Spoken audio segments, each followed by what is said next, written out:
Ya, pemirsa, rahasia data pribadi warga kian tidak terjamin. Berulang kali, hacker sukses membobol data pribadi masyarakat, bahkan data di lembaga-lembaga pemerintah.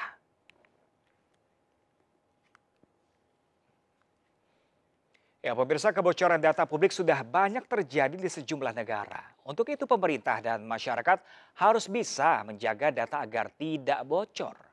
Pemerintah diharapkan segera meluncurkan rancangan Undang-Undang Perlindungan Data Pribadi untuk mengatur dan menindak mereka yang memanfaatkan akses ilegal untuk kepentingan pribadi.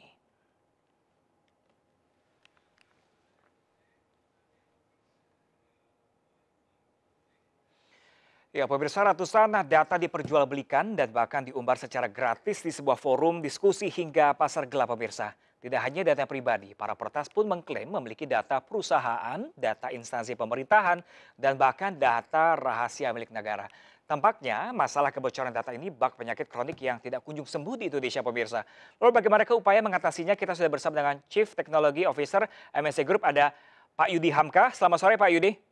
Selamat sore Mas Pram, apa Pak kabar? Yudi, ya, alhamdulillah baik. Pak Yudi, gimana kabar Pak Yudi? Sehat-sehat selalu, sehat Pak luar Yudi nih, biasa. Terima kasih. ini di tahun 2022 kebocoran data ini kembali masif nih, sebenarnya apa yang terjadi sih Pak Yudi? Sistem pengamanan kita yang rendah kah? Apa teknologi kita yang semakin menurun kah? Atau seperti apa Pak Yudi? Ya, ini isu cyber ini bukan hanya kita di Indonesia ya. Mhm. Ya memang akhir-akhir ini isu ini sangat gencar dalam beberapa hari terakhir. Tapi saya boleh kasih beberapa fakta dan beberapa data bahwa kejahatan siber itu sebetulnya di 2021 saja sudah mengakibatkan kerugian di level dunia ya. Mhm, Itu mhm, sebesar 6 triliun US dollar. mhm, mhm. 6 triliun US dollar. Dan ini nanti akan ada peningkatan, infonya sudah ada peningkatan sekitar 3 triliun US dollar dari 2021 ke 2022. Nah, di 2025 diprediksi bahwa kejahatan siber ini diperkirakan akan merugikan dunia sebesar 10,5 triliun US dollar di Pak Yudi, 2025. ini sebesar itu memang dampaknya seperti apa nanti Pak Yudi? Jadi kita bisa lihat bahwa semua saat ini kan diatur oleh teknologi, semua Mhm, di-manage oleh teknologi, mhm, kota di-manage oleh teknologi, perbankan di-manage oleh teknologi, jasa keuangan diatur oleh teknologi. mhm, Nah, ketika pusat teknologinya kena serangan, maka mhm, selesai gitu. Jadi untuk bisa meruntuhkan, kalau dulu ada perang ya kan antar mhm, negara, sekarang mhm, perangnya perang mhm, cyber. mhm, Meruntuhkan satu negara bisa dilakukan dengan melakukan serangan malware atau serangan ransomware kepada negara mhm, tersebut dan mhm, sistem keamanan dari negara tersebut. Ini mhm. sangat memprihatinkan sekali dan harus menjadi apa ya pada kita semua, early warning kepada kita semua untuk bisa berbenah secepat-cepatnya. Oke, Pak Yudi, ini kan ratusan data juga diperjualbelikan di sebuah forum diskusi hingga pasar gelap oleh para hacker ini. Apakah ini karena salah satu faktor bahwa keamanan cyber kita lemah? Gini ya, isu cyber security itu tidak bisa dari satu aspek saja. Mhm, Jadi harus bisa dilihat dari sisi yang lebih komprehensif. mhm, Karena intinya ada tiga hal sebetulnya. Yang pertama adalah tentu masalah teknologi adalah masalah yang paling penting. mhm, Bagaimana celah kita di pintu masuk, umpamanya di networknya, mhm, bagaimana celah kita di infrastrukturnya, mhm, bagaimana celah kita di platformnya itu sendiri, apakah sudah di-develop sesuai dengan best mhm, practices, ya kan? Kemudian data aksesnya itu sendiri, apakah sudah mhm, diatur dengan teknologi yang baik. mhm, mhm, Tetapi tidak hanya itu, kalau kita lihat aspek proses dan aspek people menjadi peranan yang sangat penting juga. mhm, mhm, Bahwa kita lihat bahwa di kebocoran atau serangan-serangan cyber related security, bahwa 60%, data menyebutkan 60% itu oleh people gitu. mhm, Bahkan oleh orang-orang yang datang, yang ada dari dalam. Ya, mhm, jadi kalau dari luar susah atau memerlukan two factor authentication, maka satunya masuk, satunya lagi berada dari dalam. Akhirnya mhm, jebol lah gitu kan, satu platform. Nah, ini perlu dilihat secara komprehensif. Itu yang pertama. Yang kedua, menurut saya perlu dilakukan upaya single response center.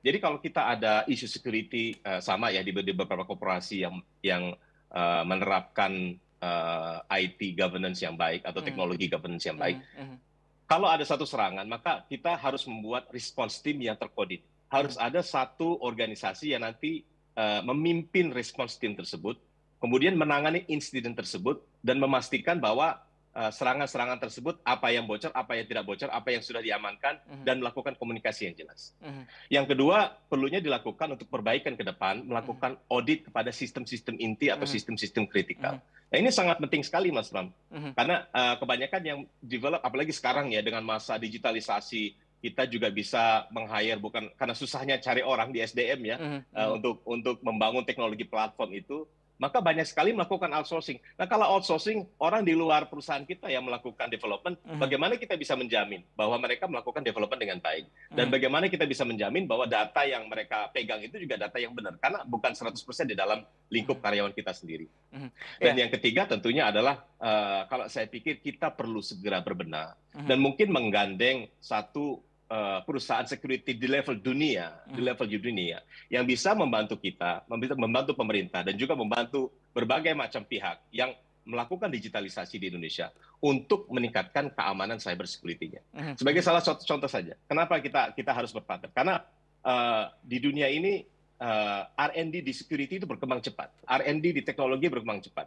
Banyak perusahaan security itu membudgetkan R&D-nya ada yang $4 billion, $5 billion, $5 miliar untuk supaya bisa melihat semua aspek teknologi security sehingga menjadi komprehensif dan selalu menjadi yang terdepan, lebih depan daripada para hacker, ya kan?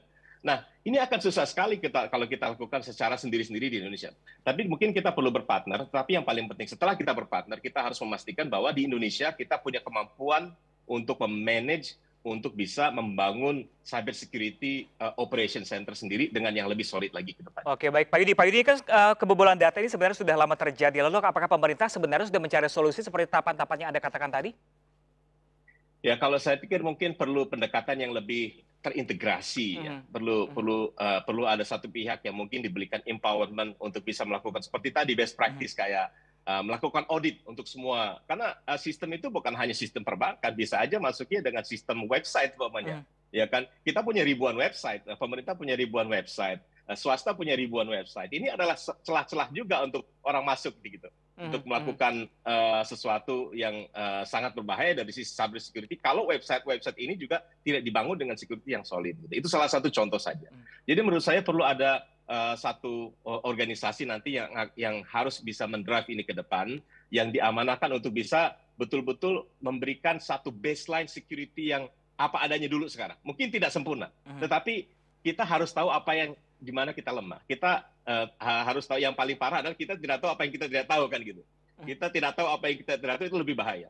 Kita melakukan baselining. Setelah itu kita ukur dengan best practice yang ada di luar. Best practice dari sisi keamanan cyber security. Nah, nanti kita buat roadmap ke sana. Nah, ini adalah transformasi yang harus dilakukan supaya kita bisa menutup berbagai macam celah, baik dari sisi teknologinya, baik dari sisi prosesnya, baik dari sisi people-nya juga. Dan satu hal terkait dengan people yang perlu kita lakukan secara komprehensif adalah juga melakukan edukasi pada masyarakat. Masyarakat Indonesia ini, Mas Ram, suka dengan hal-hal yang gratis kan, ya kan? Kita suka download software gratis, aplikasi gratis, yang gratisan, yang mungkin video-video gratis kita download. Tapi kita nggak sadar bahwa kita begitu mendownload dari situs-situs yang memberikan aplikasi gratis. Nah, datanglah itu, bukan hanya aplikasinya, bukan hanya video kontennya, tapi juga malware-nya juga ikutan, virusnya juga ikutan. Ini yang mungkin tidak dipahami oleh masyarakat, sehingga kita secara nasional bisa menjadi target untuk cyber security vulnerability yang lebih jauh lagi ke depan. Pak Yudi, jadi berarti banyak celah di sistem di Indonesia ini bisa menjadi peluang para peretas untuk membobol setiap data yang ada gitu? Oh, pasti. Jadi kalau begini, 100% aman itu kalau kita di internet ya. Internet itu kan sebetulnya kan sesuatu yang sangat terbuka, ya kan. Jadi kalau begitu kita berdigitalisasi, begitu kita memulai bisnis di internet, kita harus siap. Artinya harus siap apa? Harus siap, kata orang harus siap juga ditelanjangin gitu. Karena ini memang benar-benar the wild isi yang benar-benar terbuka gitu. Nah, ini kita harus lihat dan kita harus bisa menjaga dari segala sisi. Tadi yang saya sebutkan terkait dengan teknologinya, terkait dengan pintu masuknya, terkait dengan sistem development-nya. Tetapi yang penting juga terkait dengan data. Nah, data menurut saya perlu kita klasifikasikan. Mana sih data yang sifatnya umum? Ya kan tadi kan narasumber sebelumnya menyatakan bahwa kita perlu mengakses juga seberapa besar kerugian material dari data tersebut. Tetapi kita untuk tahu itu saja, kita harus bisa melakukan klasifikasi. Mana yang sifatnya data umum, mana sifatnya data yang sifatnya adalah rahasia, ya yang mungkin tidak memberikan dampak ekonomi, tapi cukup konfidensial, karena ini terkait dengan confidence masyarakat juga. Dan yang ketiga adalah mana data-data yang sifatnya super konfidensial, ini harus diklasifikasikan. Dan pada waktu kita klasifikasikan, teknologi akan membantu, tetapi policy untuk bisa menerapkan siapa yang bisa mengakses data apa, ini juga sama pentingnya dengan penerapan teknologi tersebut. Nanti teknologi melakukan otomasi, begitu akses kontrolnya sudah didefinisikan, maka teknologi akan mengautomate proses itu, sehingga aplikasi dari prosesnya bisa berjalan dengan baik. Saya kira harus dilakukan secara lebih komprehensif dan terintegrasi ke depan. Oke, Pak Yudi, kalau menurut Anda dari kacamata ini kendala apa saja sih yang dialami di Indonesia sehingga ini biar agar keamanan cyber ini benar-benar aman seperti itu? Ya, seperti kita sebutkan tadi ya, bahwa kita perlu mempunyai baseline security. Jadi pondasi dasar security kita ini saat ini seperti apa sih? Kalau saya lihat berbagai macam instansi ini kan pondasinya berbeda-beda ya. Mungkin Kominfo karena lebih dekat dengan ICT, dengan teknologi mungkin lebih kuat daripada instansi lainnya. Tetapi instansi lainnya mungkin tidak sekuat Kominfo. Mungkin yang di daerah mungkin lebih vulnerable lagi. Jadi kita melihat satu isu ini secara komprehensif, lakukan audit dan penetration testing secara komprehensif ya. Kemudian setelah itu kita baca baseline-nya dan lakukan kita ukur dengan best practice yang ada di luar sana. Best practice institusi-institusi atau perusahaan-perusahaan yang mengaplikasikan security dan menganggap security itu adalah sesuatu yang sangat penting dan kritikal. Nah, waktu kita melakukan baselining, maka kita buat step by step untuk bisa memperbaiki sedikit demi sedikit kebocoran-kebocoran di sistem tersebut supaya kita overall mempunyai service yang lebih aman lagi. Setelah itu kita perlu lakukan monitoring. Jadi kita perlu lakukan monitoring ya, dan monitoring itu juga mungkin kita bisa lakukan silent monitoring juga. Jadi mungkin kalau ada security operation center-nya di level pusat, masuk aja ke satu platform dan coba kita dari dalam hack ke situ gitu. Nah, di situ apakah bisa masuk atau enggak? Tapi kan ini kan orang kita sendiri yang melakukan penetration testing. Tapi secara silent gitu. Karena kalau nanti saya akan lakukan pentest ke instansi Anda ya gitu. Nanti mereka udah langsung berbenah gitu. Nah, Pak Yudi, mungkin ini berapa lama yang dibutuhkan pemerintah ini bisa membenahi semua ini, Pak Yudi? Apalagi terbentar lagi udah mau pemilu, Pak Yudi ini. Ya, security itu bukan satu proses yang selesai, Mas Ramya. Jadi security itu adalah ongoing concern kalau kita lihat. Cyber security itu adalah ongoing concern yang terus-menerus. Karena hacker itu nggak akan berhenti dalam satu isu, dalam satu teknologi platform. Dia akan terus berkembang, berkembang. Nah, dengan melakukan baselining dan melakukan roadmap, kita akan terus ukur. Setelah itu kita lakukan ongoing development, ongoing R&D untuk cyber security yang lebih baik lagi ke depan. Saya pikir ini menjadi satu hal yang mungkin dari sisi budget juga harus disiapkan. Karena cyber security memerlukan investasi di sisi teknologi. Tetapi kalau semuanya kita lakukan sendiri akan sangat sulit. Nah, mungkin kita perlu partner juga, banyak sekali perusahaan security kelas dunia di sana yang bisa berpartner dengan Indonesia. Tetapi dengan satu objektif bahwa pada satu saat akan ada knowledge transfer dari mereka ke anak-anak bangsa yang bisa memimpin cyber security response team secara domestik dan secara lokal. Oke, baik. Terima kasih banyak Pak Yudi Hamka telah berbagi informasi bersama kami di MSC News Now selaku Chief Technology Officer MSC Group. Semoga ini pemerintah segera berbenah ya Pak Yudi. Terima kasih banyak Pak Yudi. Salam sehat dan selamat sore. Terima kasih Mas Bram. Terima kasih. Selamat sore.